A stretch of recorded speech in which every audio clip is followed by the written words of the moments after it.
En la entrevista estelar de Encuentro Directo nos honra con su participación la noche de este sábado el licenciado Juan Ramón Mejía Betances, economista, experto en temas bancarios y miembro del Comité Central del Partido Fuerza del Pueblo. Juan Ramón, bienvenido. Encantado, la verdad que es un verdadero honor estar aquí en la noche con ustedes del sábado en este encuentro directo. La verdad que un verdadero placer. Gracias. Gracias por acompañarnos. Licenciado Mejía, obviamente el tema de la semana es prácticamente fuera del caso de la reforma fiscal, pero también constitucional. Su opinión al respecto sobre este caso específicamente de la parte fiscal. Bueno, la reforma fiscal es parte de la estrategia de desarrollo de la República Dominicana. Debió hacerse alrededor del 2013, 2015. Se ha ido posponiendo y es algo que yo entiendo que debe hacerse. Ahora bien, una reforma fiscal, no una reforma tributaria. ¿Por qué quiero diferenciar entre una reforma tributaria y una reforma fiscal? Una reforma tributaria solamente va a escudriñar, va a cambiar, va a modificar el régimen tributario, el régimen de qué pagamos, los tributos que paga el ciudadano. Nosotros tenemos que hablar de una reforma fiscal donde se incluya los ingresos del Estado Dominicano y los egresos, las inversiones que hace el Estado Dominicano. Eso en primer plano. Yo creo que ese es el primer punto. Yo creo que junto a esa reforma fiscal debe haber una ley de responsabilidad fiscal en la cual el Estado Dominicano se comprometa a unos déficits previamente autorizados, no mayores de una cifra, y una serie de regulaciones, de compromisos en la inversión de capital, la inversión en educación, la inversión en salud, la inversión social adecuada, de manera de que los gobiernos no puedan sencillamente aumentar sus ingresos para malgastar el dinero del pueblo, el dinero que puede permitir el desarrollo de los ciudadanos del país, del Estado Dominicano. Eso en primer rango. En segundo rango, nosotros entendemos que una reforma debe ser progresista. Y cuando nos referimos a progresista, queremos decir que debe cobrársele escalonadamente al que más gana, al que más produce, se le puede cobrar más y al que menos gana. Pero eso solamente se ha establecido en la República Dominicana en términos de salario.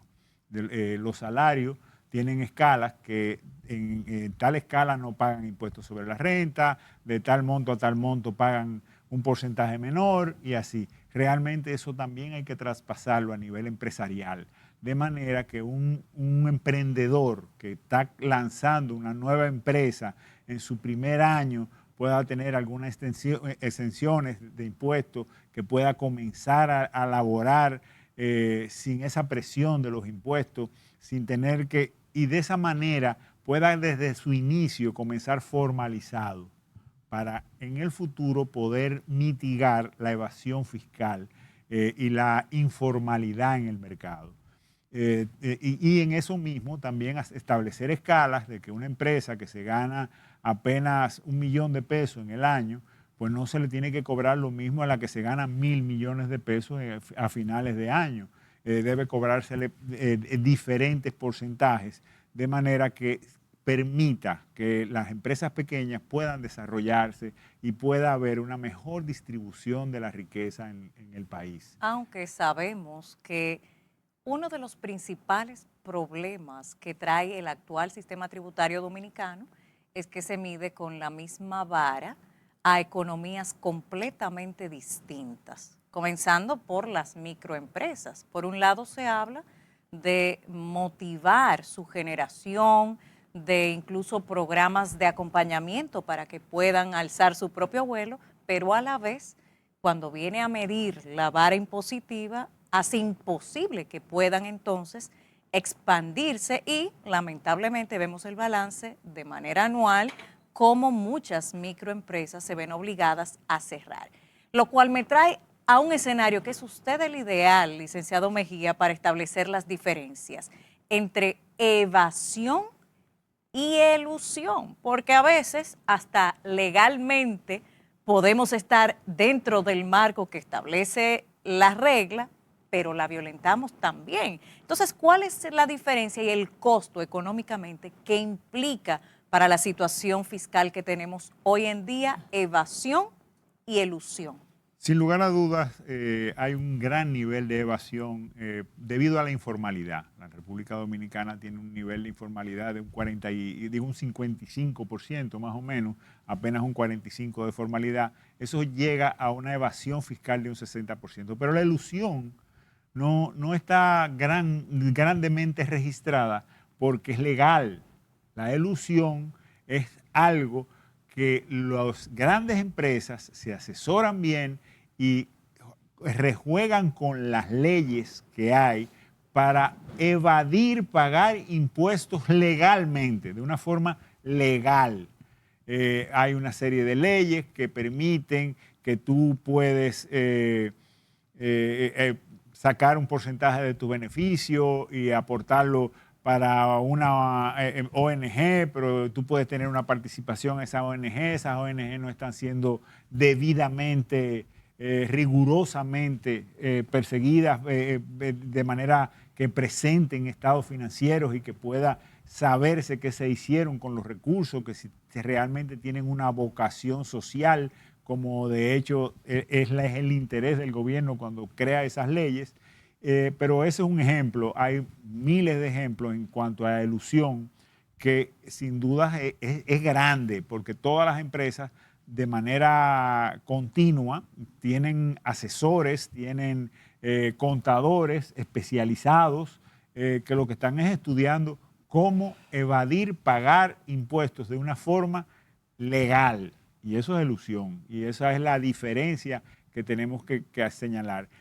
Ese es otro punto que nosotros entendemos que las excepciones fiscales, todas, deben ser revisadas. ¿Por qué digo revisadas? Porque no podemos venir aquí a la ligera a hablar de quitar las excepciones fiscales cuando muchas de ellas mantienen la existencia y el atractivo de la inversión extranjera para que vengan a la República Dominicana, generan una gran cantidad de empleo, muchas de esas empresas, pero hay que revisarlas porque hay empresas de esas que pueden hoy en día ya pagar impuestos, pueden ir al fisco y regularizar esa parte. Y eso es elusión, porque ellos legalmente no están pagando, tienen excepciones, pero realmente las necesitan. Hay que ir a cada caso específico, evaluarlo, sopesarlo y ver, tratar de que esa reforma que vaya a presentar al Estado Dominicano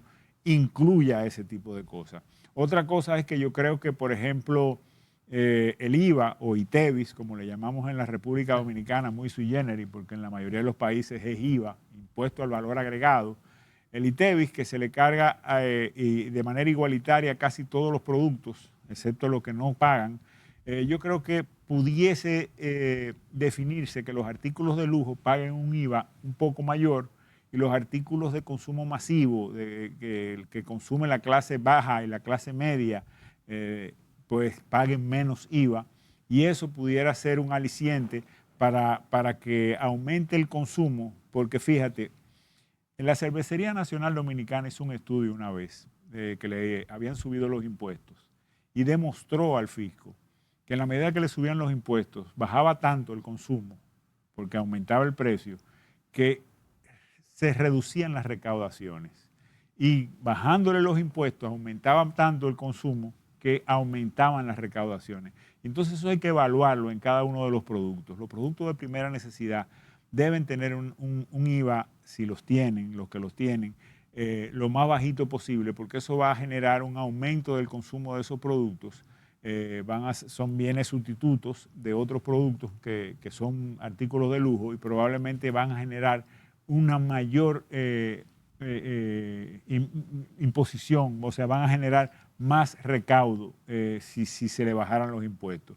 Eso es importante. Otra cosa importante también es que puede aumentársele los impuestos a los artículos como el cigarrillo, el tabaco, como el alcohol, y muy importante desde mi punto de vista, yo creo que las bebidas azucaradas también deberían entrar en el rango de artículos que pudieran tener un impuesto alto, de manera que esas bebidas se reduzca, se genere una reducción del consumo. Licenciado Mejía, con el tema de la deuda pública, muy especialmente con el pago de los intereses, que este año consume, por ejemplo, lo que es el 25% de la recaudación tributaria, ¿eso no justificaría un tema de una reforma? Mira, sí, pero yo creo que, o sea, hay muchos justificantes de la reforma. Lo que algunas veces tú no tienes la moral para presentarla. ¿A qué me refiero con la moral? Aquí en el 2019, las pérdidas en el sector energético fueron de alrededor de 500 millones de dólares. Y hoy en día estamos hablando de 1.500 millones de dólares. Eso es una muestra de un gobierno ineficiente, incapaz, improvisador, que no ha sido capaz de generar los cambios, a pesar de que hay que decir que en el 2020 y el 2019 es que entra Punta Catalina, una planta del Estado Dominicano que genera con el combustible más barato del mercado, que es el carbón, aunque desgraciadamente es el más contaminante, pero es el más barato del mercado, y que eso se suponía que iba a ser un aliciente para las pérdidas en el sector energético. Y todo lo contrario, este gobierno la ha triplicado, ha hecho una gestión realmente mala, y eso le quita la moral ante el pueblo. Cuando tú no has sido suficientemente eficiente en manejar la cosa pública, por ejemplo, vamos a hablar de la inversión de capital de este gobierno. El gobierno ha invertido aproximadamente un 11.8, 12% del presupuesto nacional en promedio en inversión de capital. ¿Qué quiere decir esto? Esto quiere decir que el gobierno tiene el récord de la más baja inversión de capital de la historia de la República Dominicana. Pero a la vez también de gasto público. La más alto nivel de endeudamiento también. Entonces, estamos hablando de ineficiencia. Financieramente, ¿qué daría esa fórmula combinada de elementos? Alza en el gasto público paralelamente con la baja inversión de capital. ¿A qué lleva esa situación? Quiero ponerle un ejemplo a los amigos televidentes. Inversión de capital, ¿qué genera?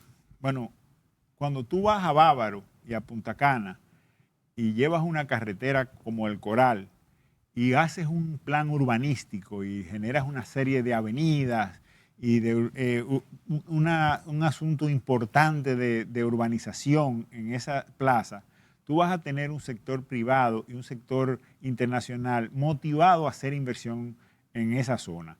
Eso ha pasado en Bávaro y Punta Cana. Se hizo una inversión de capital en carreteras, en urbanismo, calles, aceras, contenes, embellecimiento de esa zona.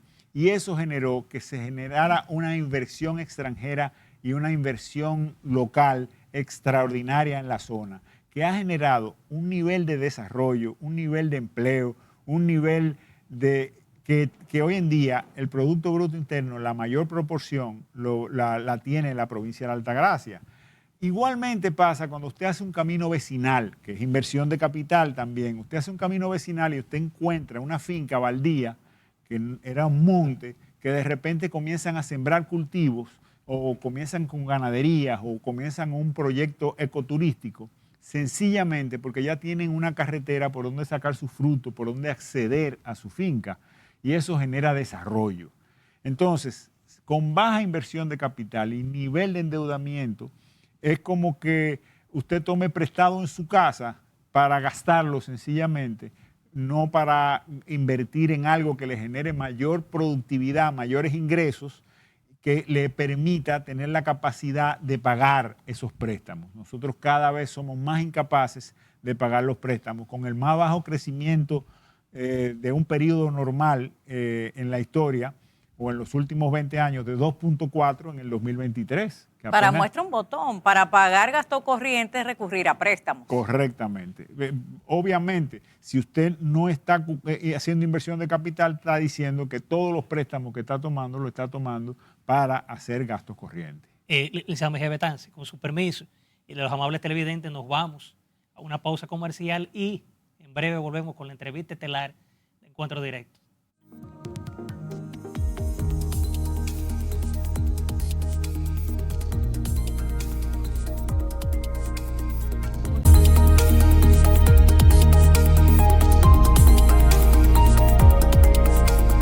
De regreso con Encuentro Directo y nuestra conversación necesaria, especialmente a propósito del contexto de reformas fiscal, constitucional y otra serie de reformas que nos llevan literalmente como caña para el ingenio, dirían algunos. El licenciado Ramón Mejía Betances nos acompaña junto a su experiencia en el área bancaria, economista, y nos ha ayudado a hacer un balance necesario sobre algunos de los elementos que se colocan sobre la mesa a propósito de esa supuesta próxima reforma fiscal. Lo que nos lleva a la pregunta necesaria: ¿por qué se necesita más dinero? Porque evidentemente hay un objetivo recaudatorio tras esta reforma fiscal. ¿Y en qué se está gastando el dinero público?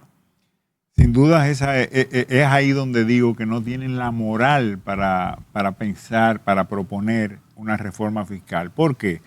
Porque si usted me dice que que ha gastado, que ha invertido en educación, que ha generado un nivel de desarrollo en el área educativa y que necesita más recursos, pero no vemos eso, no tenemos esa experiencia. En el gobierno pasado, con el 4%, que era menos, era el 4% de un Producto Bruto Interno muchísimo menor, ese 4% dio para hacer cientos de escuelas, para tanda extendida. En este gobierno no ha dado para tantas cosas. No sé qué hacen con el dinero que tanto les rinden, que el presidente decía que los chelitos les rendían. No sabemos qué les rinde. Pero hablemos de salud.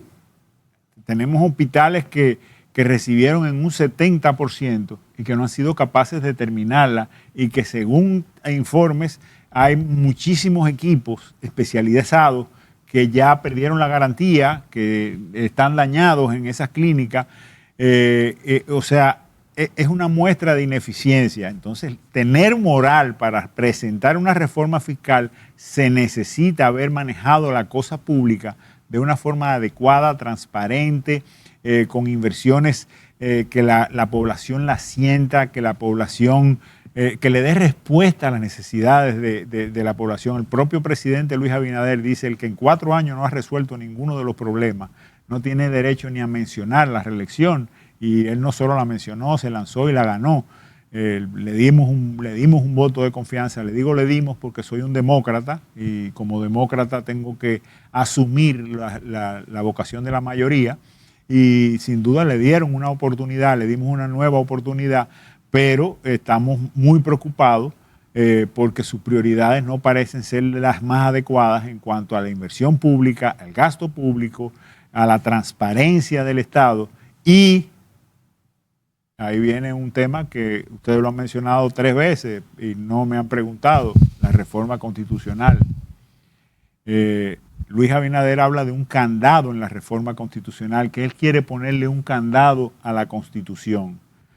Pero nosotros conocemos de un candado que usted, presidente Luis Abinader, le puso a los estatutos del Partido Revolucionario Moderno, donde decía que estaba prohibida la reelección consecutiva.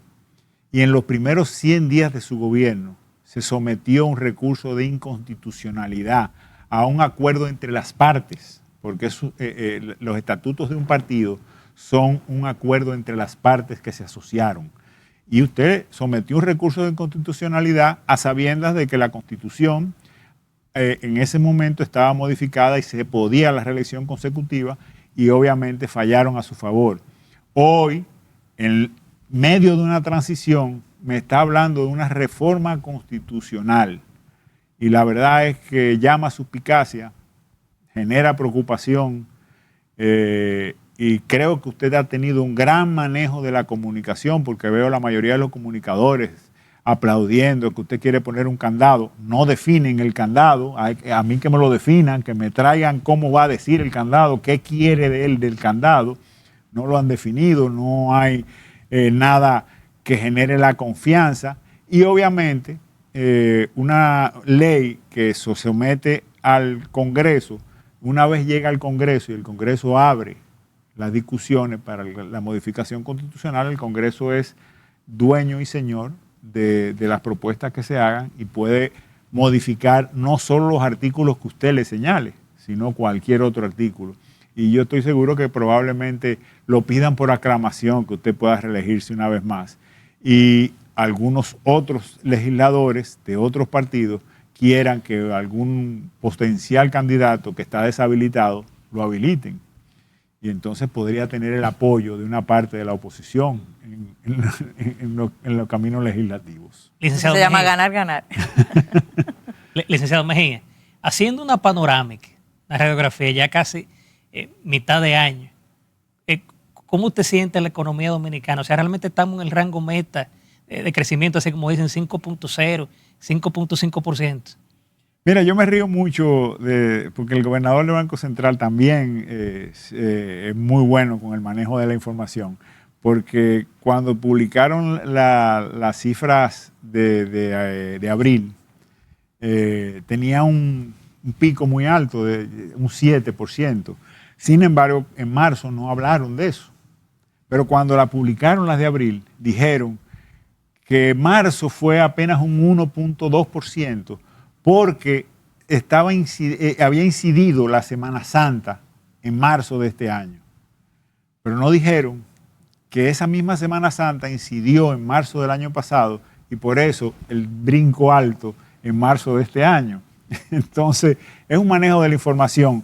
Pero sin duda, la República Dominicana es resiliente, tiene una economía muy resiliente, tenemos una zona franca bien desarrollada, tenemos un turismo y una inversión pública hecha en infraestructura, en inversión de capital en las áreas turísticas, importante, que genera una inversión internacional en diferentes ámbitos, hotelero, de zona franca, que generan ahora inmobiliario, porque ahora viene un nuevo turismo en la zona de Bávaro, Punta Cana, en la zona de Santo Domingo y en todo el país, que es el turismo del Airbnb, que no es todo incluido, es un turismo que la gente ya está demandando en el mundo entero y usted ve que ya en Santo Domingo se venden edificios de apartamentos de una habitación y la gente lo compra como inversión, porque a través del arrendarlo por Airbnb le genera ingresos, pero eso es un turismo que sale a la calle, que va a los restaurantes, que va a las discotecas, a las áreas de diversión, a las áreas deportivas y genera mayores riquezas al país, que estoy muy de acuerdo. Pero eso sucedió gracias al desarrollo, a la inversión de capital que se hizo en otros momentos. Yo soy de los que dice, aplaudamos los 10 millones de turistas que vinieron el año pasado, pero démosles gracias a las infraestructuras que se hicieron para que se generaran las inversiones que se generaron y que hoy tengamos la capacidad de recibir esos 10 millones. Estamos creciendo mejor que el año pasado. Hay muy buenos vaticinios del Fondo Monetario, el Banco Mundial, de que vamos a crecer aproximadamente un 5.4%. Yo no creo que vayamos a crecer tanto. Tenemos un entorno internacional complicado, elecciones en los Estados Unidos, Haití colapsado, que es nuestro segundo socio comercial.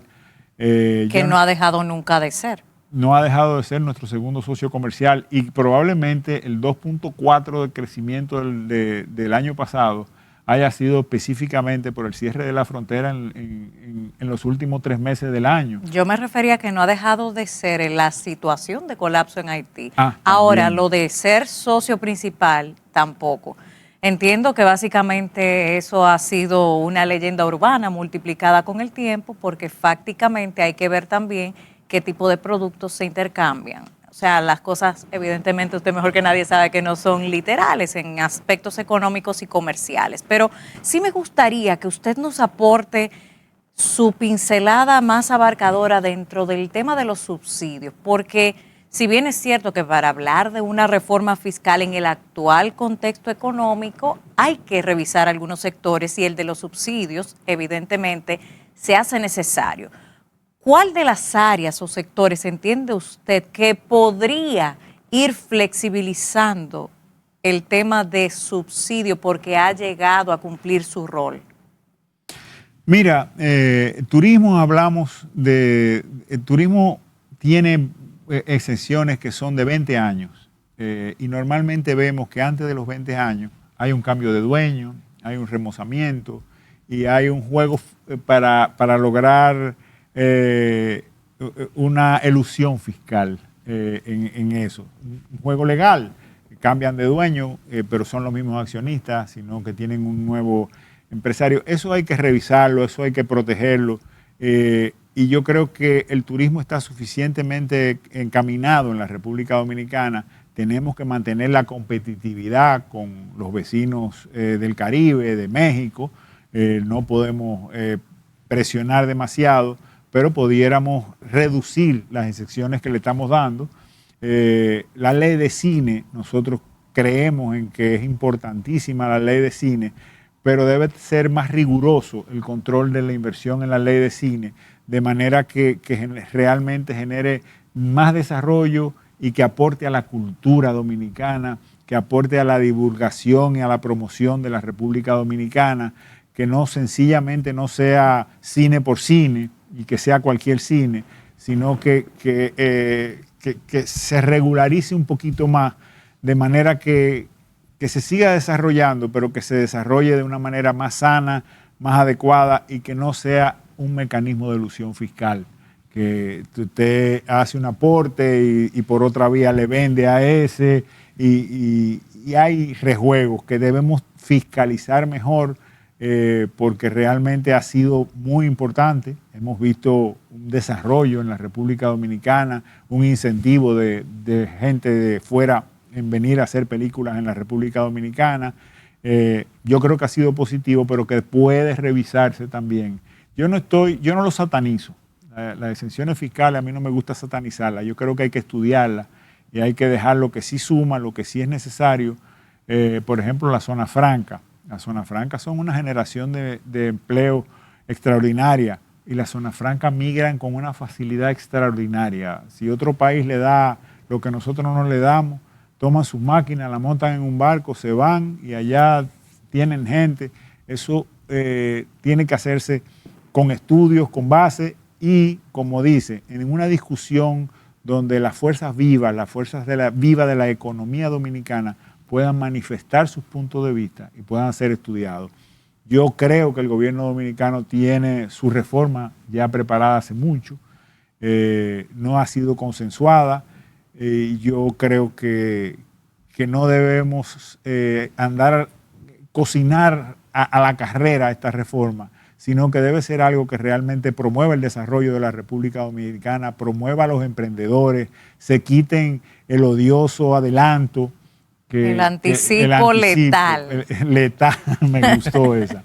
Anticipo letal ese, que realmente un empresario le va bien un año y el otro año no le va tan bien, pero tiene que pagar como si le estuviera yendo tan bien como el año pasado y sencillamente ya se ve obligado a quebrar. Y no solo eso, le sucede, porque me consta como asesor de mucha gente, asesor fiscal y eso, me consta que hay personas que, no puedo pagar, cierran la compañía, pero cuando van al fisco a tratar de emprender y hacer una nueva compañía, le dicen, no, pero es que tú estás en una compañía que debe. Y entonces... un círculo vicioso sí, entonces, de negación de emprendedurismo. Exactamente. Entonces, definitivamente tenemos que hacer una revisión de todas esas empresas que de alguna forma han dejado de operar y que figuran con deudas, incluso con los recargos y eso, mayores que lo que... El capital de la propia empresa. Que el capital y que lo que generaron en ingresos, porque son empresas que usted pone un programa de televisión, consigue un par de anuncios, recibe un dinerito, por alguna razón deja de recibirlo, pero el año que viene tiene que pagar adelanto. Y la empresa va a quebrar y usted no va a poder hacer otra empresa después. Va a tener que pagar un anticipo que no puede pagar porque ya el programa cerró, pero no hay forma. Bien, licenciado Mejía Betances. Se quedó el tema político, pero contigo se aborda mucho la parte económica. Gracias por haber participado. El placer es mío, la verdad, muy buenas noches, encantadísimo de estar con ustedes y la política la podemos dejar para más adelante. Ese se sirve frío, Estamos ese plato. cansados. Bien, amables televidentes, nos vamos a una pausa comercial y ya la rectica final de Encuentro Directo.